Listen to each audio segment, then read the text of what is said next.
उदाहरणार्थ बघा, सगळ्यात स्वस्त काय असते याच्या पैकी बरं का, या धातूंपैकी सगळ्यात स्वस्त धातू आहे रौप्य. रौप्य म्हणजेच चांदी, असं लक्षात ठेवायचं. म्हणजे सिल्वर जुबली म्हणजेच रौप्य महोत्सव 25 वर्ष. छोटी संख्या रौप्य महोत्सव 25 वर्ष. त्याच्यापेक्षा थोडं महाग काय आहे सोनं, गोल्डन आहे की नाही. गोल्डन म्हणजे सुवर्ण म्हणजे सोनं, सुवर्ण महोत्सव 50 वर्षे.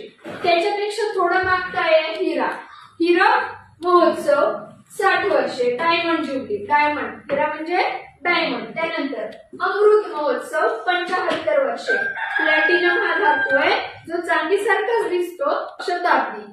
त्यालाच म्हणतो सेंचुरी. विराटने सेंचुरी मारली, 100ची सेंचुरी आहे की नाही. सगळ्यांना ते लक्षात राहतं. सेंचुरी म्हणजे 100 म्हणजे शताब्दी.